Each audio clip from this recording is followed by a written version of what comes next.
What up, Bulls Nation? Peck here. We got a live CHGO Bulls pregame right around the corner. Bulls back in action, taking on the Bucks for the fourth and final time this regular season, trying to get that season split after losing their previous two matchups with Bucks by a combined 37 points. No Giannis for the Bucks tonight. However, Dame is coming back. We will get to that and more coming up on pregame.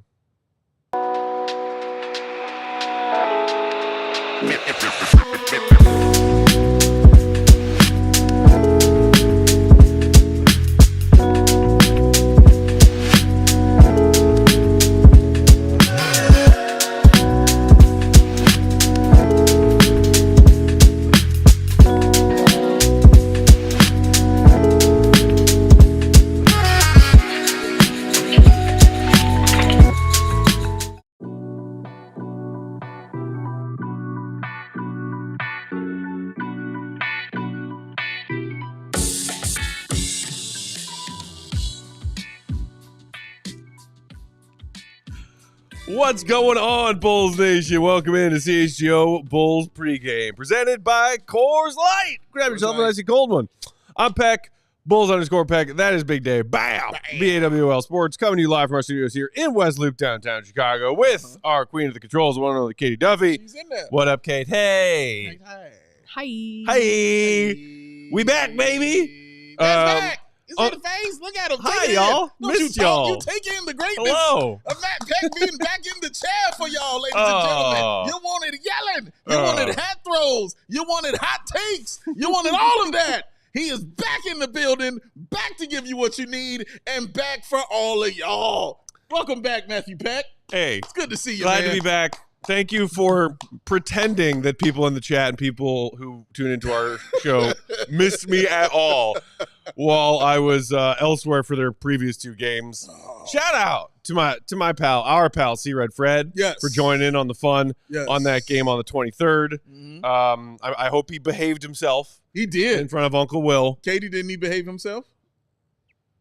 Oh, very much so. Yeah, very civil. It was a nice show. Yeah. Glad to hear it. See? Glad to hear it. No hot takes or nothing. He was depressed. Like I told you, he was sad. His Bulls are just welcome to the party, pal. A little late, but he's here. It's all that matters. And then you and Goat got to watch a pretty fantastical collapse by the Bulls in that L to the Hawks on Thursday. Great word for it, sir. Fantastical collapse by those Chicago My Bulls. brother was sitting there giving me score updates while I was trying to watch Die Hard, and I was like, bro, no, not tonight. No, don't care. It's a wonderful life. He has to watch his Die Hard. The best part about it was Katie, when she left, thought the game was over. And then I was like, when it got to 3, I was like, Katie! And she came back, like, what? Katie had already started typing up those post-game tweets, like, delete. And I was like, Katie, the Bulls are up by 3. Shut up!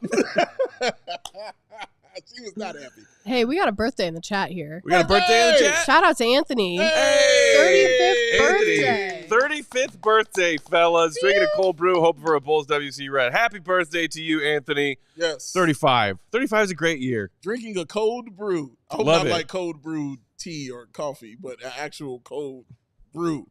That's what I hope you're drinking, Anthony. Oh, yeah, as opposed to cold brew coffee. Yes. I do like cold brew coffee. Do Yeah, you like cold brew? it's fine. Yeah. It's fine. I'm just saying, for your birthday right now, when you're about to watch the Bulls game, you should be embracing chill. Right. That's what you should be doing with your Frosty Cold Coors Light. Embrace that chill. What's up, Easy? What up, Julie? What up, Fish? Happy birthday, Anthony. Hope everybody out there is having a lovely weekend, a lovely holiday time. Yeah, man. Shout out to Bobby, who said, I don't have so many hats to throw, so welcome back.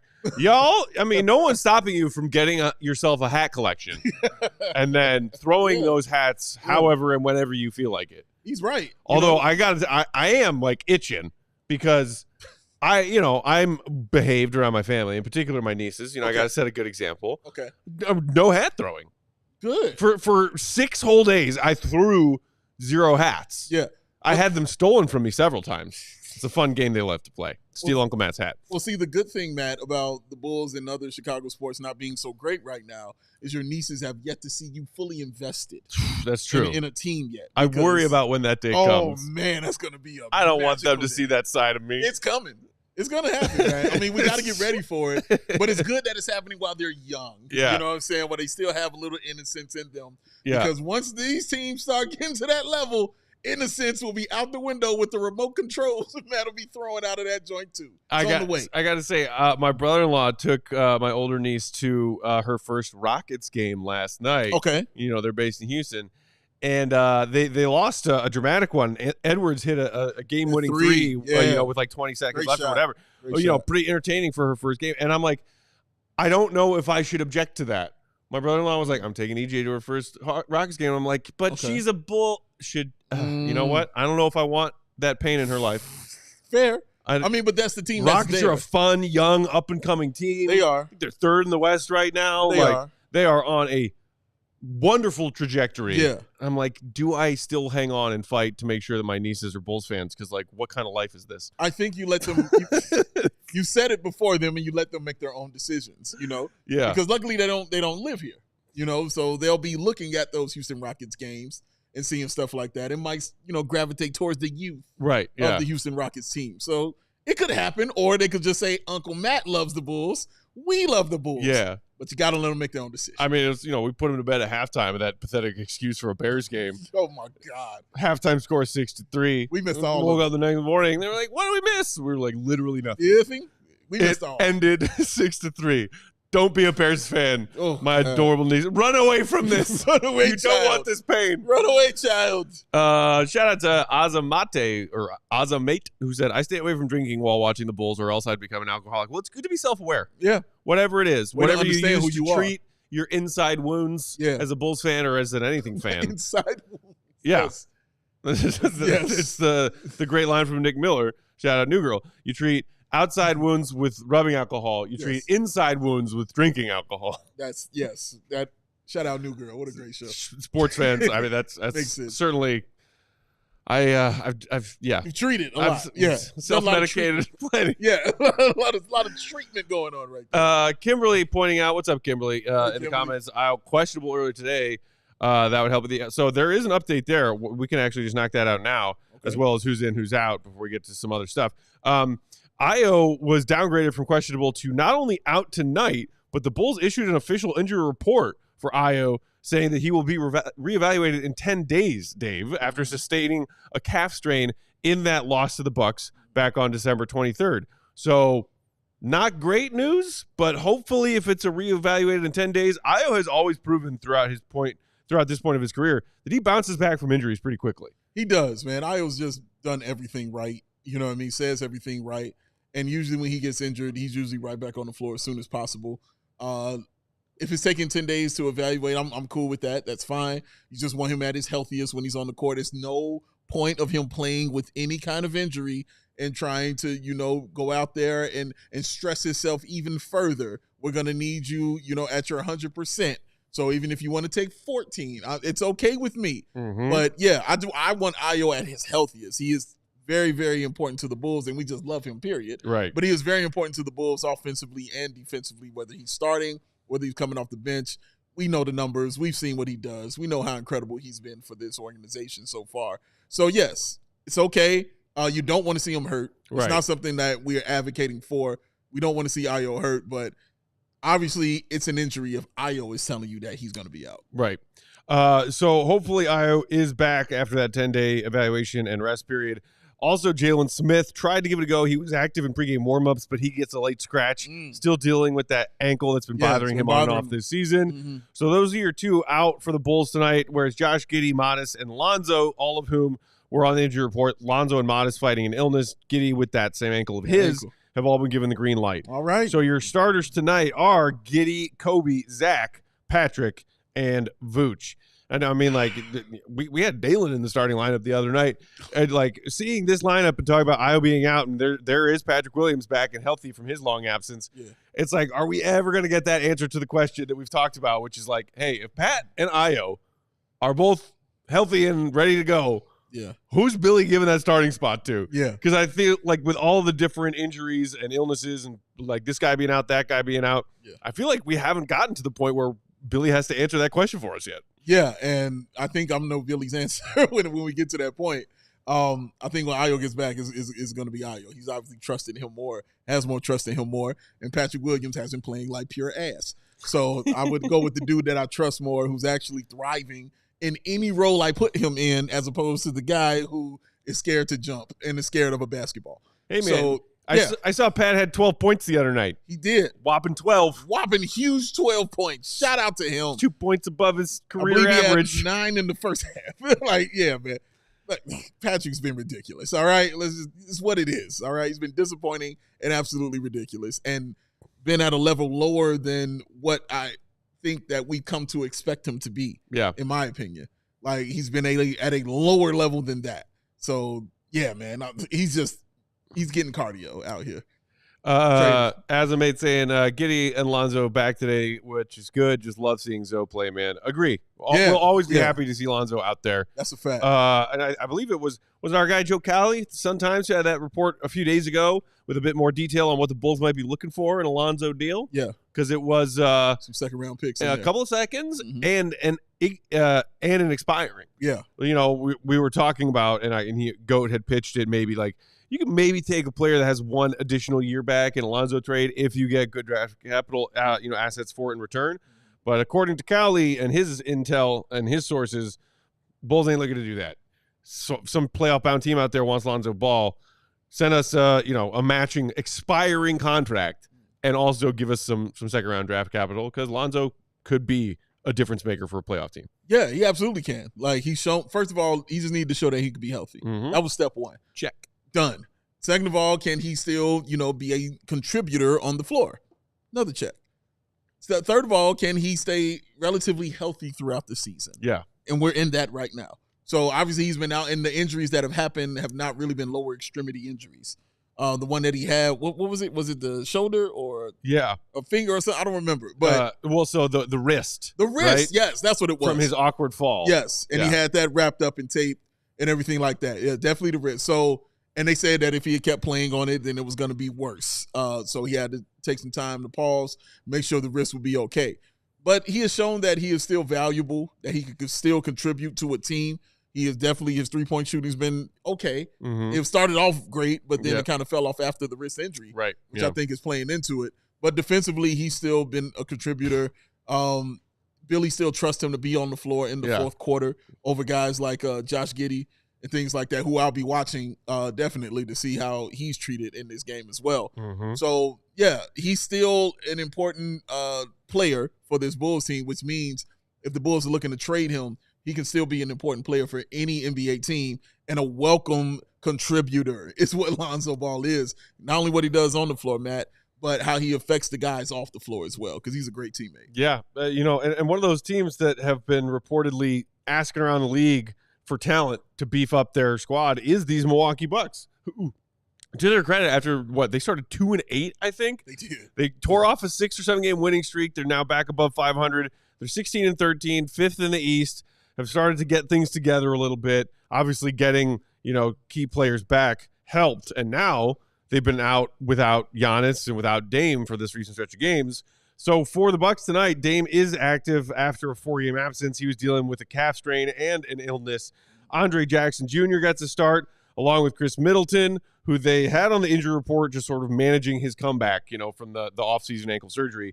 But Middleton gets the green light. Bobby Portis and Brook Lopez rounds out your starting five. And in the Bulls loss to the Bucks at the beginning of this week, Dave, it was Bobby Portis, Middleton, and Brook Lopez doing the damage in a game where the Bulls said, oh, no Giannis, no Dame, maybe this is a winnable one. Nope. They were worked by role player quasi-stars on this Bucks team that has finally come alive. Yeah, and I mean worked them. Like, Bobby Portis was on his way to a 50-point game. He was balling out on them. And Brook Lopez always has a good game against the Chicago Bulls, especially behind the three-point line. He does very well against the Bulls, man, in that sense. And Vooch, as we have said many, many times, struggles against bigger centers. Yep. And he can't do what he likes to do, especially against a guy with the IQ and the size of a guy like Brook Lopez. So it's going to be interesting to see what it looks like tonight, man. But they've got a task ahead of them, even without Giannis. Dame being back, still going to be a nice task for him. Indeedy. Speaking of that tall task, we will see what Billy Donovan tries to do against these Bucks, who he's become very familiar with over the last 4 years now? 5 years now? Billy's been running this show. We got to take a quick break. Shout out to Coors Light And then when we come back, I want to talk a little bit about the big head coaching news elsewhere in the NBA. Yeah. And then we'll circle back and take a look at tonight's matchup. Also want to touch on this Bulls 3-point discussion that everyone's having. Discussiones. Beer! Drink it! Anthony! Have it! 21 and over only. But if you are, embrace chill, ladies and gentlemen, and grab a Coors Light, because between work, social media, and choices life throws our way, it's no wonder we're more worked up. Coors Light celebrates rising above and choosing that chill mindset.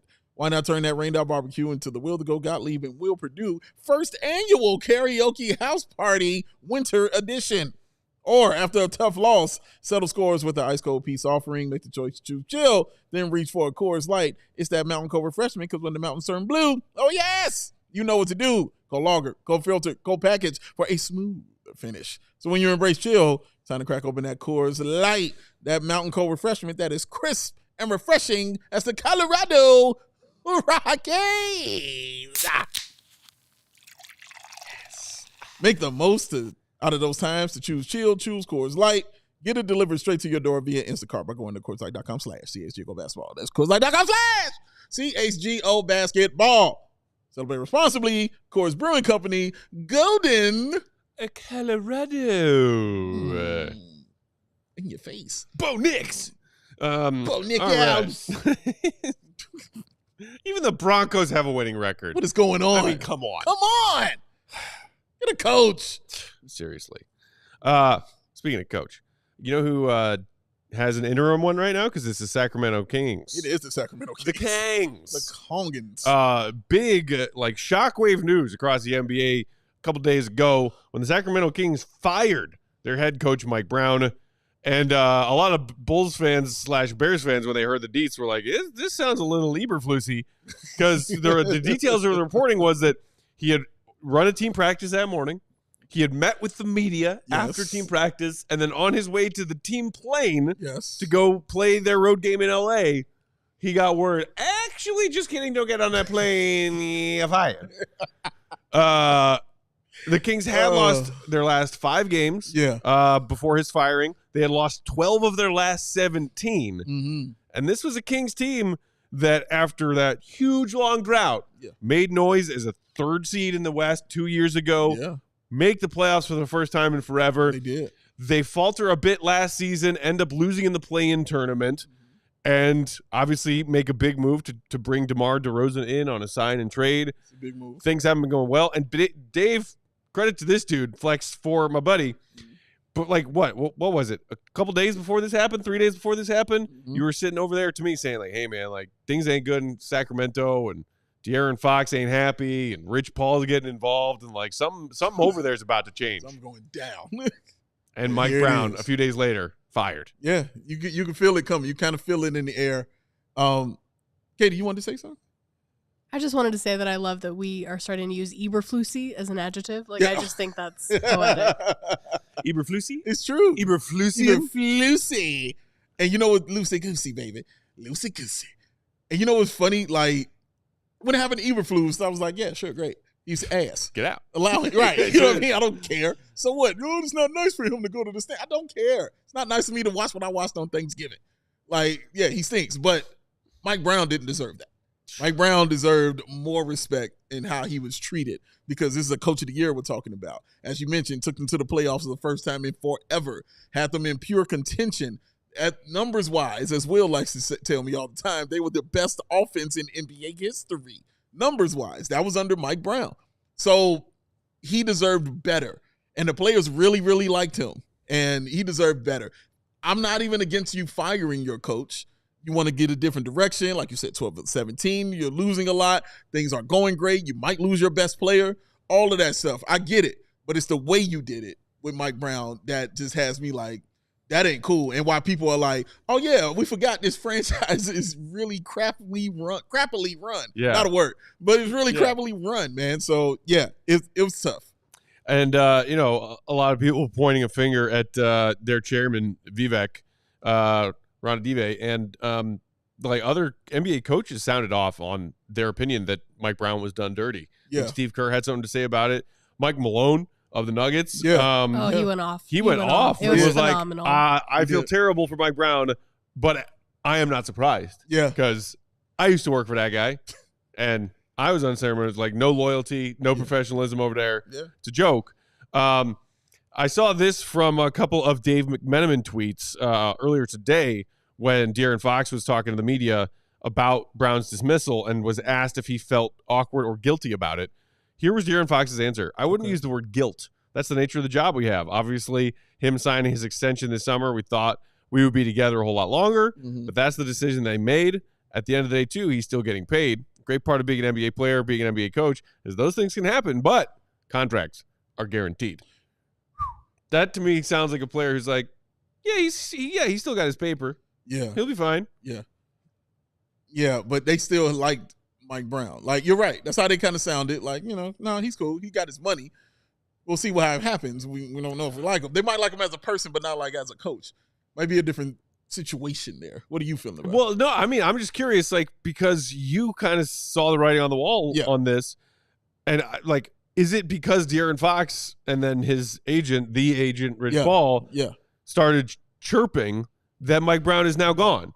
Because if the options are, that's a good point. Mike Brown goes because you got to change something, or your star player is going to request a trade out of here, like the Kings could not live that down. No.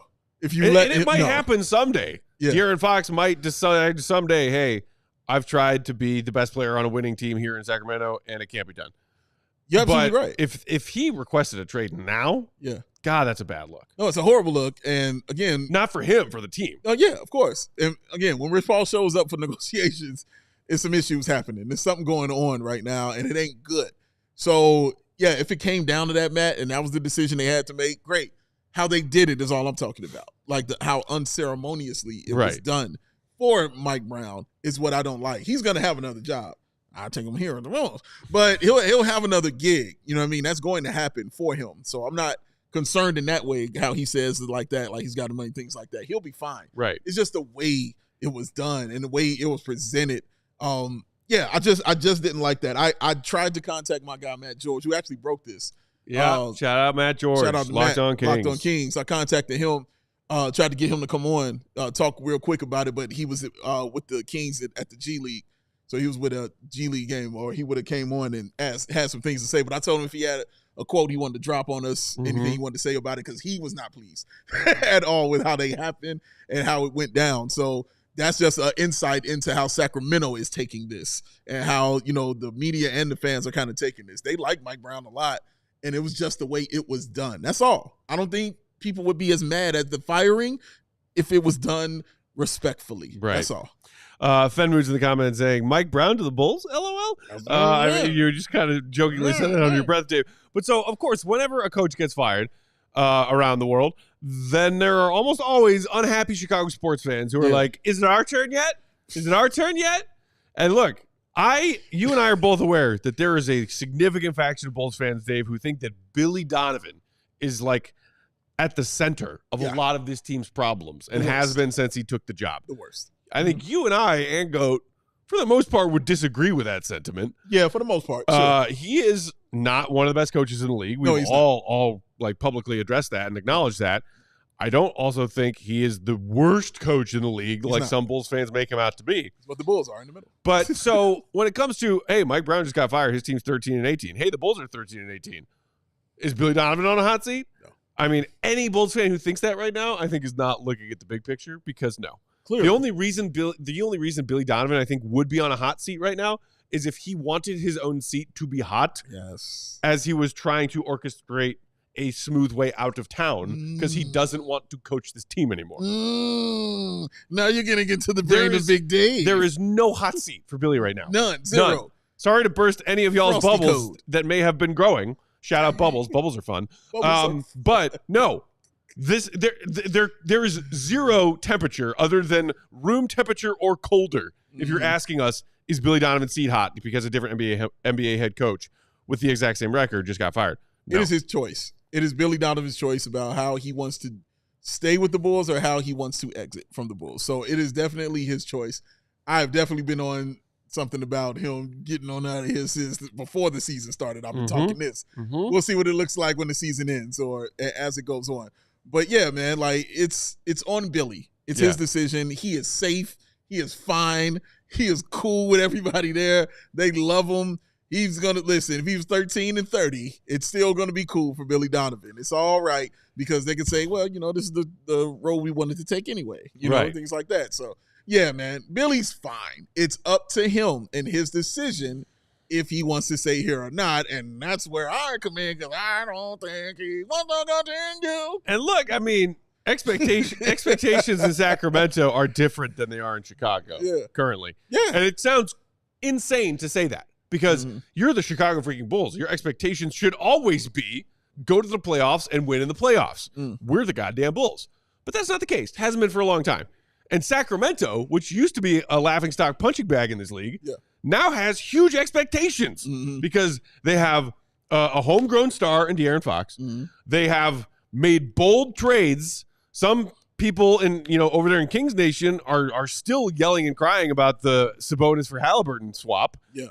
Sabonis is doing Sabonis things. Always is. But was that trade something that backfired? Should they not have done it? Now you bring in DeMar DeRozan, and the fit hasn't gone great so far. The expectations in Sacramento are high now that they came back to life and are expected to be a playoff team. What are the expectations for Billy? Get this young team to play a faster brand of basketball. That's it. And shooting. Buy in and have something that more closely resembles a modern NBA offense and see what you can do defensively with these pieces we've given you. Yeah. I don't think Billy even knows what the expectations are for Billy are with this roster. Because I don't think the Bulls even know what they want. Genuinely, we sit up here and we see fans in our comments who are disagreeing with each other. Yes. And I think that's happening in the Bulls front office too.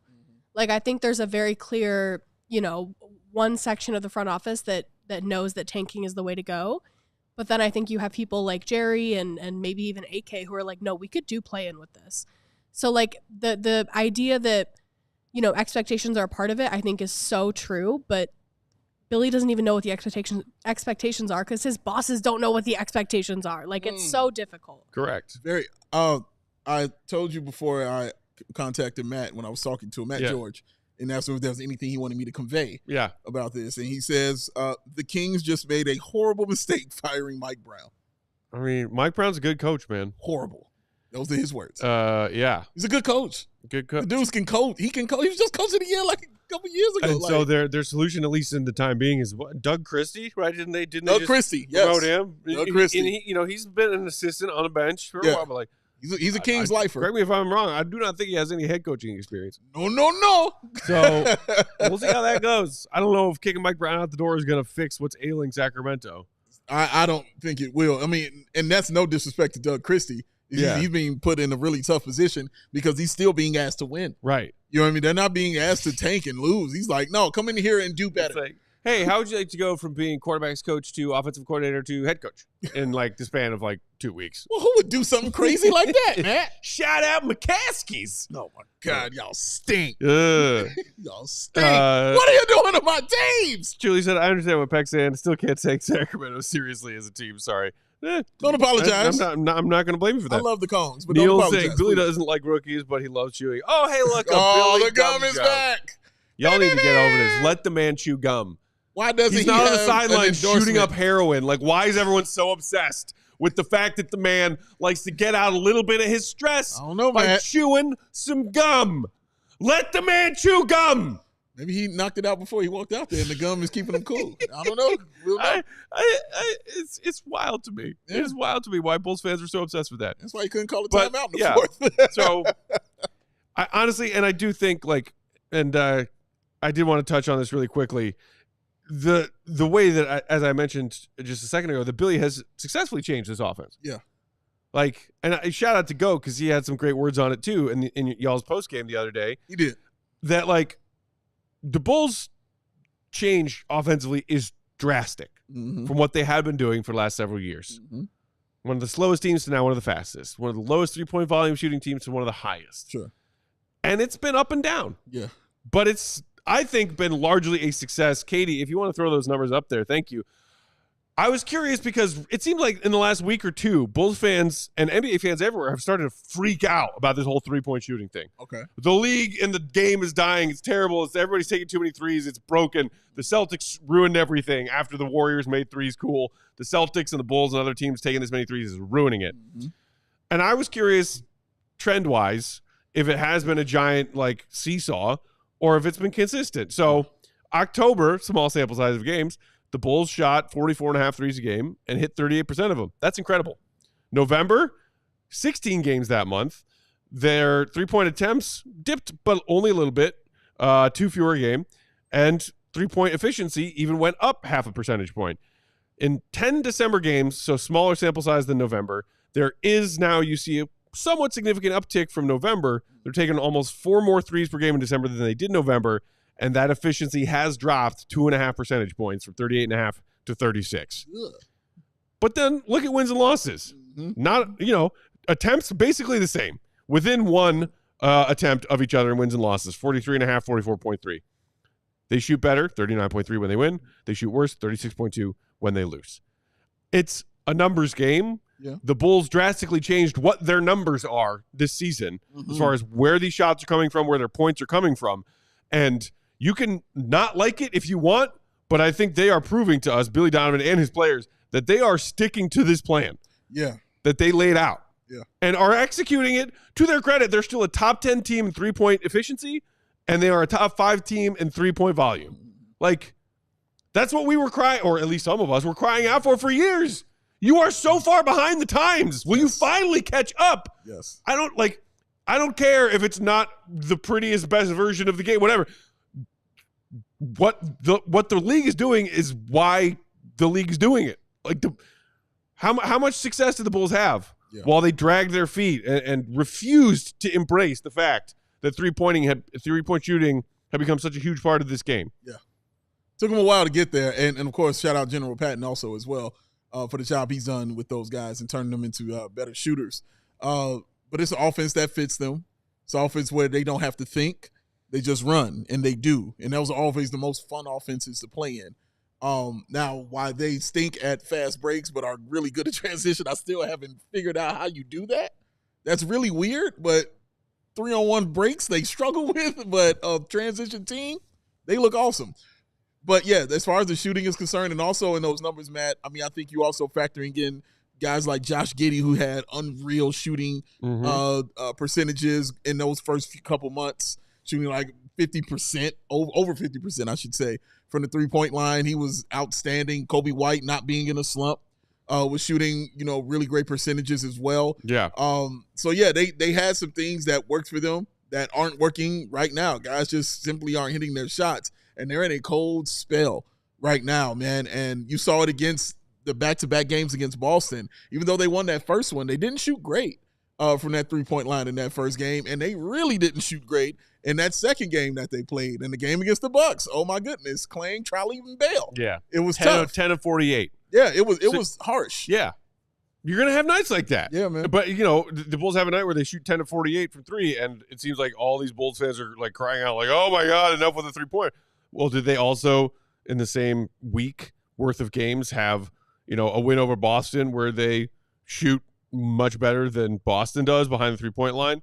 They lost to the Hawks the other night, but they shot over 50% on a huge volume of threes. Like, that's why the Bulls are scoring 117, 118, 130 on some nights. Yeah. Because they have turned into a team that shoots a lot of threes and shoots them at a respectable clip. Mm-hmm. And the other, this league in its entirety almost is living and dying by threes right now. Yeah. There are exceptions to the rule from, like, as far as the teams in the league that can be an elite team without being an elite three-point shooting team, or at least an average three-point shooting team. I mean, look at Denver. They're going through their struggles, but they're bottom of the barrel in the league in three-point shooting. Exactly. As far as, like, how much of their offense comes behind the arc. Yeah, not a lot. But it's also like when you're talking about win-losses splits for the Bulls, they shoot 39% from 3 when they win. They shoot 36% from 3 when they lose. But look at their opponents. Yeah. Because in the Bulls' wins this season, well, you know what? Let me start with this. In the Bulls' losses this season, their opponents shoot 37.7% behind the arc. Okay. That is good. Yeah. That is like maybe just a tick above league average right now, right? Pretty good. In the Bulls' wins this season thus far, their opponents have shot 29.5% behind the three-point line. There it is. I mean, there it is. if that doesn't tell you where the Bulls' wins are coming from, they shoot nearly 40% in their wins. Their opponents shoot not even 30% from three in their wins. That's crazy. And you know what? If you want to be an awesome shooter like that and score from downtown, you can do it and hang out with us at the suite, ladies and gentlemen. You allowed to shoot three-pointers? Bulls take over. From the suite? Oh, believe it. Exactly. Once you get in that suite, Katie's going to do her arms like this, and you can just take shots at all day long. Baby. That was a crazy segue, by the way. Yeah. Again, how many times we got to tell you to be on them toes? Be on the toes. And you be in the house while Katie be on the toes. Because the official CHGO Bulls takeover, sweet takeover. Put your pinkies up. Put the pinkies up, ladies and gentlemen, on Derrick Rose night. January 4th. It is going down. Bulls versus Knicks. We will celebrate the icon, D Rose. I can't wait for this. If you get yourself a swag bag, you're going to get yourself a dope D Rose hoodie. You're going to get all you can eat. You're going to get all you can drink. Dessert cart on deck. All of us will be in the building, including Will Perdue with the 4-time champion. And we're doing a podcast from there as well, ladies and gentlemen. You will be a part of that as well. Come celebrate because, man, this season has been tough. And it'll be good to get to the UC guys and actually celebrate when greatness was still going on. Turn your brain off from what's been happening all season and just show that love and turn your heart on. And remember the times of Derrick Rose. He will be in the building, man. It might be something extra special the Bulls might be doing for him. We don't know. I'm just saying. You don't want to miss it. Come do it with us in a suite. Pinkies up. I'm excited to listen for, that beckoning call from the visitor sideline that used to be on our sideline. Yes. Ice! I love a good Tim sighting. You're going to hear that anywhere, man. Love a good Tim sighting. Cheers. Stay up! Stay up! Knicks have been playing real well of late. That part. Yes. Up at the top half of that playoff bracket in the East right now. Getting things done. They won a lot in a row. They won quite a few games in a row, man. 21-10, I think. That is a Tips-led team, but they're getting it done offensively. Yeah. Oh, they're playing well. Okay, we are past that 7 p.m. hour tip-off, seconds away. What up, PK? So hit that like button before you head out of here. If you haven't done it yet, we appreciate you. Appreciate the likes. Appreciate you tuning in. Yeah. We will be right back here for post-game after the conclusion of Bulls versus Bucks. Boom. Can they even the season series? Slap. We'll find out. Enjoy the ball. See you, every good. Wow. Peace. We gon'